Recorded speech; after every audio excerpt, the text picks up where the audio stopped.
जो भी चैनल पे नए हैं प्लीज़ सब्सक्राइब कीजिए। Medical education minister doctor Sharan Prakash Patil Gulbarga district Sedam taluka visit किए।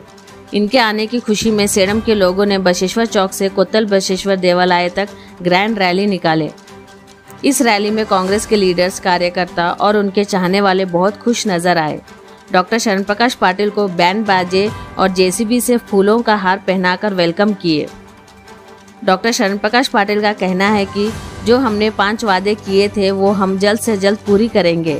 डॉक्टर शरण प्रकाश पाटिल ने लीडर्स, कार्यकर्ता और सेडम की जनता को शुक्रिया अदा किए। आइए देखते हैं पूरी report team Pathan Sufiyan Khan, mister S K Ejaz Ahmed Sedam journalist के साथ।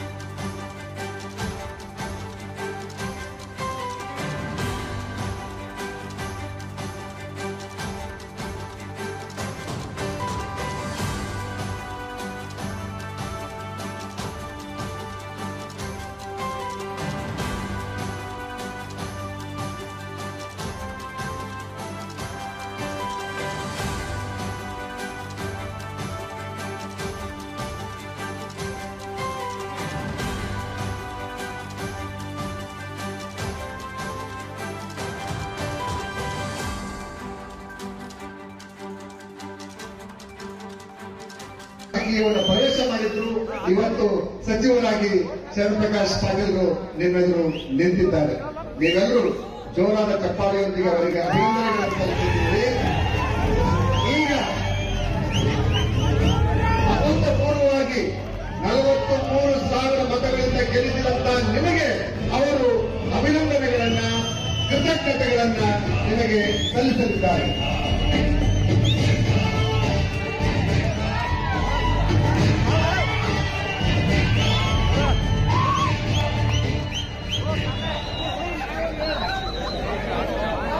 ಸೇಡಂ ತಾಲೂಕಿನ ಮಹಾಜನತೆಗೆ ನನ್ನ ಕೋಟಿ ಕೋಟಿ ನಮಸ್ಕಾರಗಳು.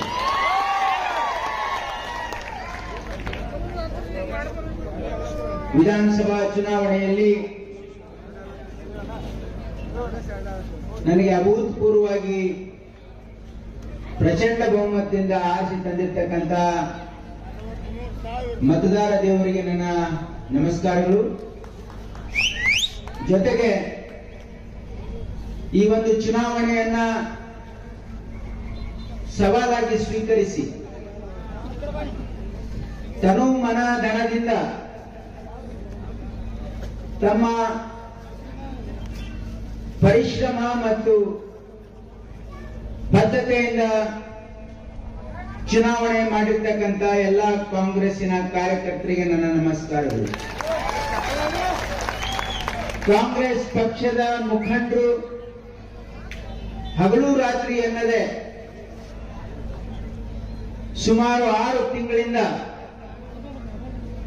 ಈ ಚುನಾವಣೆಗೆ ತಮ್ಮನ್ನು ತಾವು ಸಂಪೂರ್ಣವಾಗಿ ಸಮರ್ಪಣೆ ಮಾಡಿಕೊಂಡು ಈ ಚುನಾವಣೆಯಲ್ಲಿ ಭಾರಿ ಬಹುಮತದಿಂದ ನನಗೆ ಗೆಲ್ಲಿಸಲಿಕ್ಕೆ ಎಲ್ಲಾ ರೀತಿಯ ಪ್ರಯತ್ನ ಮಾಡಿರ್ತಕ್ಕಂಥ ಕಾಂಗ್ರೆಸ್ ಪಕ್ಷದ ಮುಖಂಡರಿಗೆ ನನ್ನ ನಮಸ್ಕಾರಗಳು. ವೇದಿಕೆ ಮೇಲೆ ಇಂದಿನ ಅಭಿನಂದನಾ ಸಮಾರಂಭದ ಅಧ್ಯಕ್ಷತೆಯನ್ನು ವಹಿಸಿಕೊಂಡಿರ್ತಕ್ಕಂಥ ಜಿಲ್ಲಾ ಕಾಂಗ್ರೆಸ್ ಸಮಿತಿಯ ಅಧ್ಯಕ್ಷರಾಗಿರ್ತಕ್ಕಂಥ ಜಗದೇವ್ ಗುತ್ತೇದಾರ್ಜಿ ಅವರೇ, ವೇದಿಕೆ ಮೇಲೆ ಆಸೀನರಾಗಿರ್ತಕ್ಕಂಥ ಮಾಜಿ ಅಧ್ಯಕ್ಷರು ಆಗಿರ್ತಕ್ಕಂಥ ಬಾಗನಗೌಡ ಸಂಕನೂರ್ಜಿ ಅವರೇ,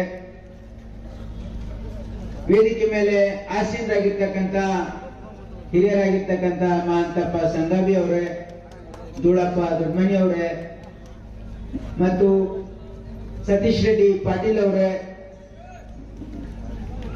ಮತ್ತು ಬ್ಲಾಕ್ ಕಾಂಗ್ರೆಸ್ಸಿನ ಇಬ್ರು ಅಧ್ಯಕ್ಷರು ಆಗಿರ್ತಕ್ಕಂಥ ಶಿವಶರಣ್ ರೆಡ್ಡಿ ಪಾಟೀಲ್ ಅವರೇ ಮತ್ತು ರವಿ ನಂದಿಗಮ್ ಅವರೇ ಮತ್ತು ಶಂಭುರೆಡ್ಡಿ ಮದ್ನಿ ಅವರೇ ಮತ್ತು ವೇದಿಕೆ ಮೇಲೆ ಈಗ ತಾನೇ ಮಾತಾಡಿ ಹೋಗಿರ್ತಕ್ಕಂಥ ತಿಪ್ಪಣಪ್ಪ ಕಮ್ಮಕ್ನೂರ್ ಅವರಾಗ್ಲಿ, ಸುಭಾಷ್ ರಾಠೋಡ್ ಅವರಾಗ್ಲಿ ಮತ್ತು ವೇದಿಕೆ ಮೇಲೆ ಬಹಳಷ್ಟು ಮುಖಂಡರು ಉಪಸ್ಥಿತರಿದ್ದಾರೆ. ಯಾರು ಹೆಸರನ್ನ ತೆಗೆದುಕೊಂಡಿಲ್ಲ ಅಂತಂದ್ರೆ ದಯವಿಟ್ಟು ಯಾರು ಅನ್ಯತಾ ಭಾವಿಸಬೇಡಿ.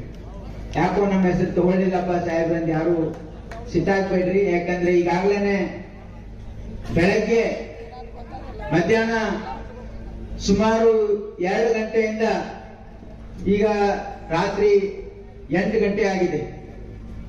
ತಾವೆಲ್ಲ ಈ ಒಂದು ಮೆರವಣಿಗೆಯಲ್ಲಿ ಮತ್ತು ಎಲ್ಲ ಈಗಾಗಲೇ ಬಹಳ ಸಮಯ ಆಗಿದೆ.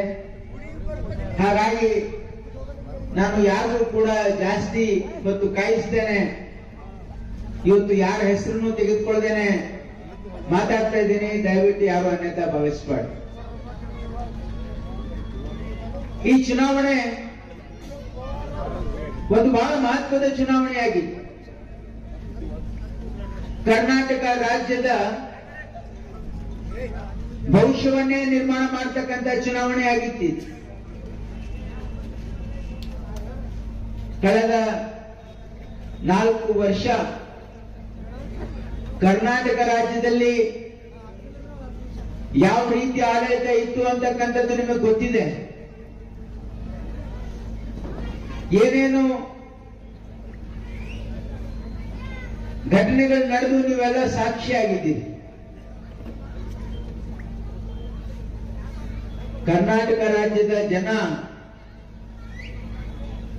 ಈ ಬಿಜೆಪಿ ಸರ್ಕಾರ 40% ಸರ್ಕಾರ ಅಂತಕ್ಕಂಥದ್ದು ಸಂಪೂರ್ಣವಾಗಿ ಅವರಿಗೆ ಖಚಿತವಾಗಿ ಈ ರಾಜ್ಯದಲ್ಲಿ ಬದಲಾವಣೆಯನ್ನ ಬಯಸಿ ಕಾಂಗ್ರೆಸ್ ಪಕ್ಷಕ್ಕೆ ಮತವನ್ನ ಕೊಟ್ಟಿದ್ದಾರೆ. ಬಹಳ ದೊಡ್ಡ ಜವಾಬ್ದಾರಿ ಇದೆ ಇವತ್ತು ಕರ್ನಾಟಕ ಸರ್ಕಾರದ ಮೇಲೆ. ಬಹಳ ದೊಡ್ಡ ಜವಾಬ್ದಾರಿ ಇದೆ ಇವತ್ತು. ಸೇಡಂ ಮತಕ್ಷೇತ್ರದ ಜನ ಏನು ನಿರೀಕ್ಷೆ ಇಟ್ಟಿದ್ದಾರೆ, 43,565 ಮತಗಳಿಂದ ತಾವೇನು ಆರಿಸಿ ಕಳಿಸಿದ್ದೀರಿ.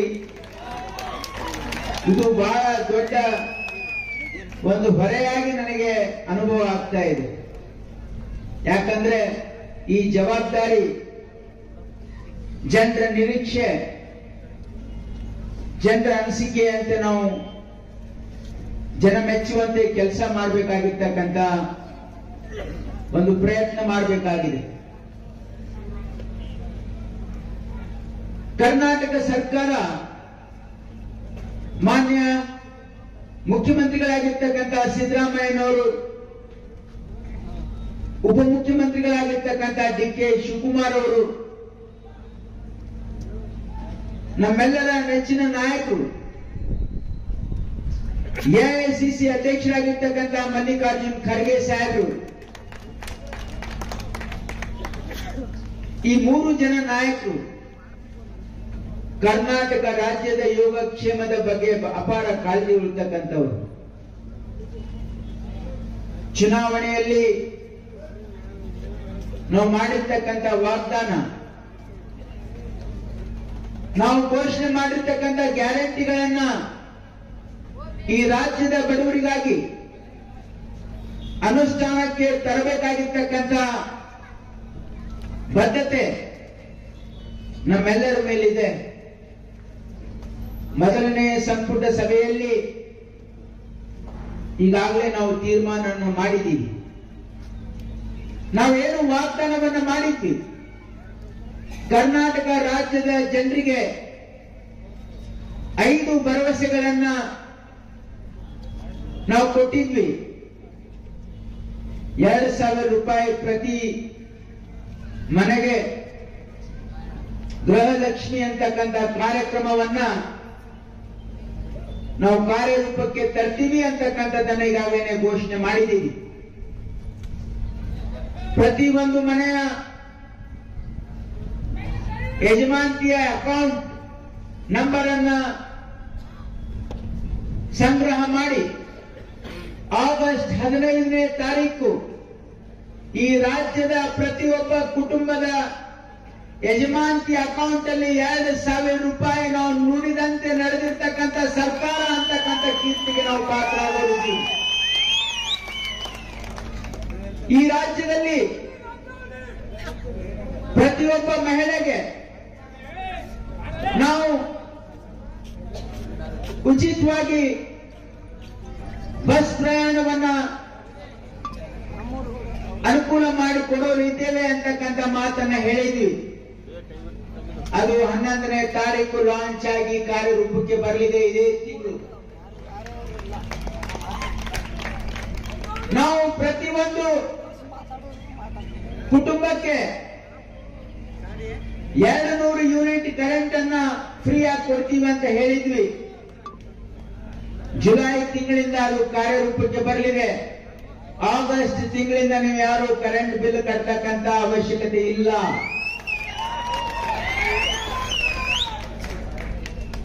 ನಾವು ಇನ್ನೊಂದು ಮಾತನ್ನ ಹೇಳಿದ್ವಿ. ನಾವು 10 ಕೆಜಿ ಅಕ್ಕಿ ಕೊಡ್ತೀವಿ, ಪ್ರತಿಯೊಂದು ಕುಟುಂಬ BPL ಕಾರ್ಡ್ ಹೋಲ್ಡರ್ಗೆ 10 ಕೆಜಿ ಅಕ್ಕಿ ಕೊಡ್ತೀವಿ ಅಂತ ನಾವು ವಾಗ್ದಾನ ಮಾಡಿದ್ವಿ ಈ ರಾಜ್ಯದ ಬಡವರಿಗೆ. ಜುಲೈ ಮೊದಲನೇ ವಾರದಲ್ಲಿ ಜುಲೈ ತಿಂಗಳಿಂದ ನಮಗೆ 10 ಕೆಜಿ ಅಕ್ಕಿ ಸಿಗಲಿದೆ. ಇನ್ನೊಂದು ವಾಗ್ದಾನವನ್ನ ಮಾಡಿದ್ವಿ ನಾವು. ಈ ರಾಜ್ಯದಲ್ಲಿರ್ತಕ್ಕಂಥ ನಿರುದ್ಯೋಗಿ ಯುವಕರು ಯಾರು ಈಗ 2022-23ರಲ್ಲಿ ಪಾಸ್ ಆಗ್ತಾರೆ, ಅವರಿಗೆ ಯುವ ನಿಧಿ 3,000 ರೂಪಾಯಿ ನಿರುದ್ಯೋಗಿ ಭತ್ತ ಕೊಡ್ತೀವಿ ಅಂತ ಹೇಳಿದ್ವಿ. ಅದು ನಮ್ಮ ಇಲಾಖೆ ಕೌಶಲ್ಯ ಅಭಿವೃದ್ಧಿ ಇಲಾಖೆಯಿಂದ ಅದನ್ನು ಕೂಡ ನಾವು ಮಾಹಿತಿ ಕಲೆ ಹಾಕಿ, ಯಾಕಂದ್ರೆ ನಾವು 180 ದಿವಸ ಆದ್ಮೇಲೆ ಕೊಡ್ತೀವಿ ಅಂತ ಹೇಳಿದೀವಿ ನಮ್ಮ ಪ್ರಣಾಳಿಕೆಯಲ್ಲಿ.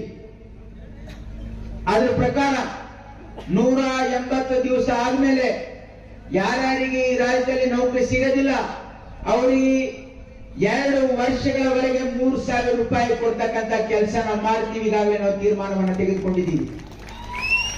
ಡಿಪ್ಲೊಮಾ ಪಾಸ್ ಆದವರಿಗೆ 1,500 ರೂಪಾಯಿ ಅಂತಕ್ಕಂಥ ನಮ್ಮ 5 ವಾಗ್ದಾನವನ್ನ ನಾವು ಕಾರ್ಯರೂಪಕ್ಕೆ ಈಗಾಗಲೇ ನಿರ್ಧಾರ ಮಾಡಿದ್ದೀವಿ. ಹಾಗಾಗಿ ಈ ರಾಜ್ಯಕ್ಕೆ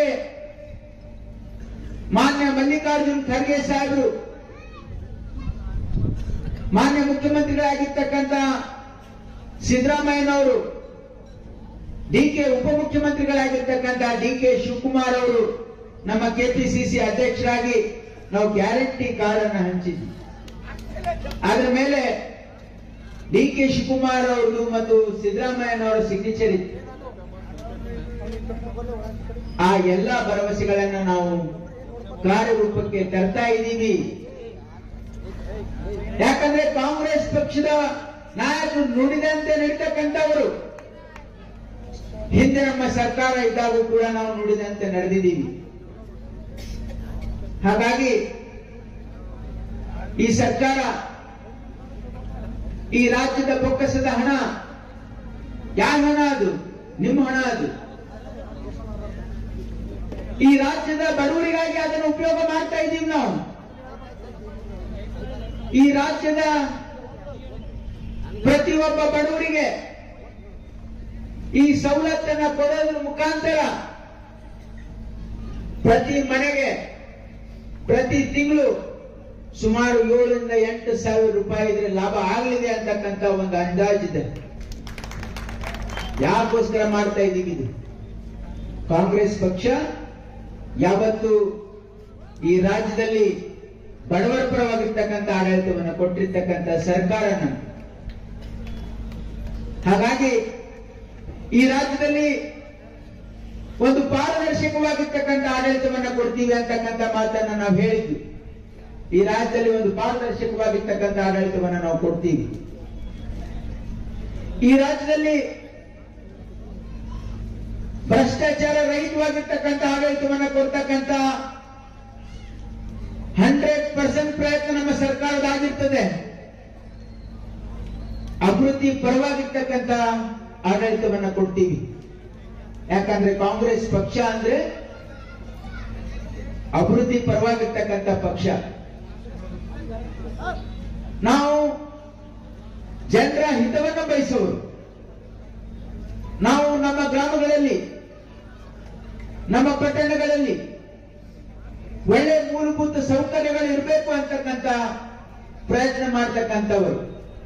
ಹಾಗಾಗಿ ಈ ಸರ್ಕಾರ ಅಭಿವೃದ್ಧಿ ಪರವಾಗಿರ್ತಕ್ಕಂಥ ಸರ್ಕಾರ ಆಗಿರ್ತದೆ ಅಂತಕ್ಕಂಥ ಮಾತನ್ನ ನಾನು ನಿಮಗೆ ಹೇಳಲಿಕ್ಕೆ ಇಚ್ಛೆ ಪಡ್ತಾ ಇದ್ದೀನಿ. ಮತ್ತು ಸೇಡಂ ತಾಲೂಕಿನಲ್ಲಿ ನಾನಿಷ್ಟೇ ಹೇಳಬಲ್ಲೆ, 3 ಅವಧಿ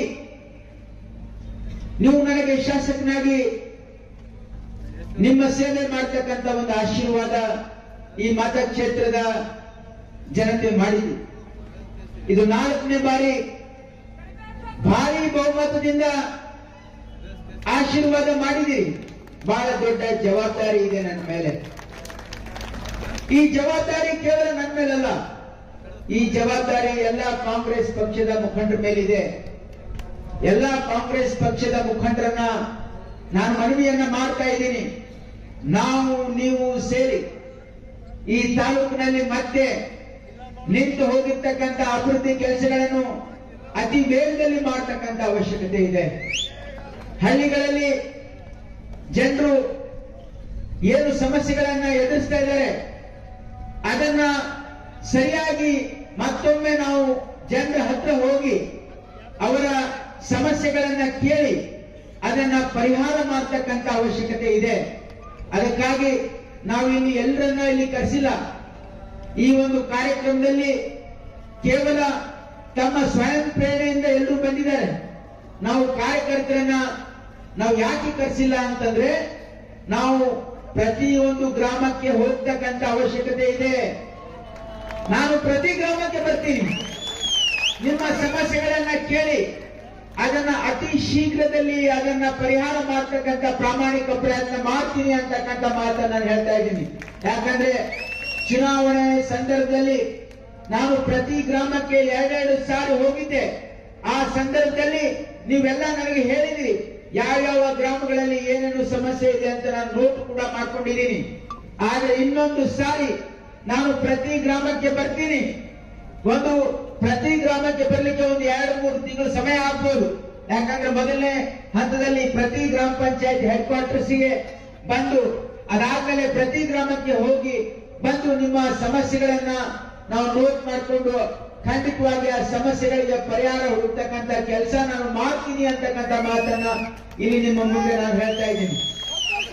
ಅದಕ್ಕಾಗಿ ನಮ್ಮೆಲ್ಲಾ ಮುಖಂಡರು, ನಮ್ಮೆಲ್ಲಾ ಕಾರ್ಯಕರ್ತರು ನೀವು ಚಾಚು ತಪ್ಪದೇನೆ ಇವತ್ತು ಗ್ರಾಮಗಳಲ್ಲಿರ್ತಕ್ಕಂಥ ಸಮಸ್ಯೆಗೆ ಸ್ಪಂದಿಸ್ತಕ್ಕಂಥ ಕೆಲಸ ಮಾಡಬೇಕು.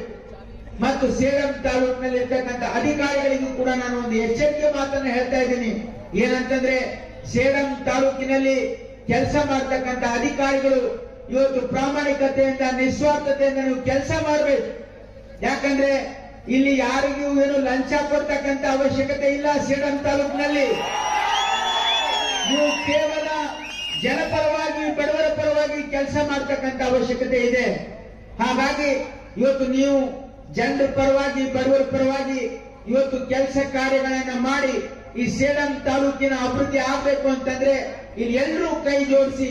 ಯಾಕಂದ್ರೆ ನಾವು ದ್ವೇಷದ ರಾಜಕಾರಣ ಮಾಡಿದವರಲ್ಲ, ನಮಗೆ ದ್ವೇಷದ ರಾಜಕಾರಣ ಮಾಡತಕ್ಕಂಥ ಅವಶ್ಯಕತೆ ಇಲ್ಲ. ನಾವು ಯಾವತ್ತೂ ಕೂಡ ಜನರಿಗೆ ಸಹಾಯ ಆಗ್ತಕ್ಕಂಥ, ನಮ್ಮ ಊರುಗಳಲ್ಲಿ ಶಾಂತಿ ಸುವ್ಯವಸ್ಥೆ ಕಾಪಾಡ್ತಕ್ಕಂಥ, ನಮ್ಮ ಗ್ರಾಮಗಳನ್ನ ಅಭಿವೃದ್ಧಿ ಮಾಡ್ತಕ್ಕಂಥ ಮತ್ತು ಸೇಡಂ ಪಟ್ಟಣವನ್ನ ಒಂದು ಸುಂದರವಾಗಿರ್ತಕ್ಕಂಥ ಪಟ್ಟಣ ಮಾಡ್ತಕ್ಕಂಥ ಅವಶ್ಯಕತೆ ಇದೆ ಅಂತಕ್ಕಂಥ ನನ್ನ ಭಾವನೆ ಇದೆ. ಹಾಗಾಗಿ ತಾವು ಎಲ್ಲ ಏನು ಸೇರಿ ಸೇಡಂ ಮತಕ್ಷೇತ್ರದ ಜನ, ಸೇಡಂ ಮತಕ್ಷೇತ್ರದ ಕಾಂಗ್ರೆಸ್ಸಿನ ಕಾರ್ಯಕರ್ತರು, ಸೇಡಂ ಮತಕ್ಷೇತ್ರದ ಕಾಂಗ್ರೆಸ್ಸಿನ ಎಲ್ಲ ಮುಖಂಡರು, ನಾವು ನೀವು ಸೇರಿ ಇವತ್ತು ಸೇಡಂನಲ್ಲಿ ಅಭಿವೃದ್ಧಿಯ ಪರ್ವವನ್ನೇ ಹರಿಸ್ತಕ್ಕಂಥ ಅವಶ್ಯಕತೆ ಇದೆ. ಅದಕ್ಕೆ ನಾನು ಯಾವತ್ತೂ ಕೂಡ ನಿಮ್ ಪರವಾಗಿದ್ದೀನಿ. ಈ ತಾಲೂಕಿನ ಅಭಿವೃದ್ಧಿ ಪರವಾಗಿ ನಾನು ಹಗಲಿರುಳು ಶ್ರಮಿಸಿ ಇಲ್ಲಿ ನಾವು ನೀವು ಸೇರಿ ಒಂದು ಒಳ್ಳೆ ತಾಲೂಕನ್ನ ಮಾದರಿ ತಾಲೂಕು ಮಾಡಲಿಕ್ಕೆ ನಾವೆಲ್ಲರೂ ಶ್ರಮಿಸೋಣ ಅಂತಕ್ಕಂಥ ಒಂದು ಮನವಿಯನ್ನ ನಾನು ನಿಮಗೆ ಮಾಡ್ತಾ ಇದ್ದೀನಿ. ತಾವೆಲ್ಲರೂ ಇವತ್ತು ಅಭೂತಪೂರ್ವವಾಗಿರ್ತಕ್ಕಂಥ ಈ ಒಂದು ಸ್ವಾಗತಕ್ಕೆ ನಾನು ಧನ್ಯವಾದಗಳನ್ನು ಅರ್ಪಿಸ್ತೀನಿ. ಇವತ್ತು ಯಾಕಂದ್ರೆ ಮಧ್ಯಾಹ್ನದಿಂದ 8 ಗಂಟೆವರೆಗೆ ಸತತವಾಗಿ ಈ ಕಾರ್ಯಕ್ರಮದಲ್ಲಿ ಭಾಗವಹಿಸಿ ಇವತ್ತು ತಾವೆಲ್ಲ ಇವತ್ತು ಕಾಂಗ್ರೆಸ್ ಪಕ್ಷದ ಬಗ್ಗೆ ಇರ್ತಕ್ಕಂಥ ಅಭಿಮಾನ ಮತ್ತು ನನಗೆ ಒಂದು ಅಭಿಮಾನವನ್ನ ತೋರಿಸಿದ್ರಿ.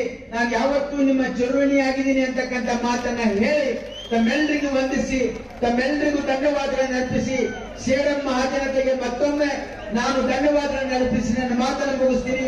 ಜೈ ಹಿಂದ್, ಜೈ ಕರ್ನಾಟಕ, ಜೈ ಕಾಂಗ್ರೆಸ್. ಈಗ ಮಾನ್ಯ ಸಚಿವರಿಗೆ ಅಭಿಮಾನಿಗಳಿಂದ ಸತ್ಕಾರ ಅನೌನ್ಸ್ಮೆಂಟ್ ಮಾಡ್ತಿದೆ.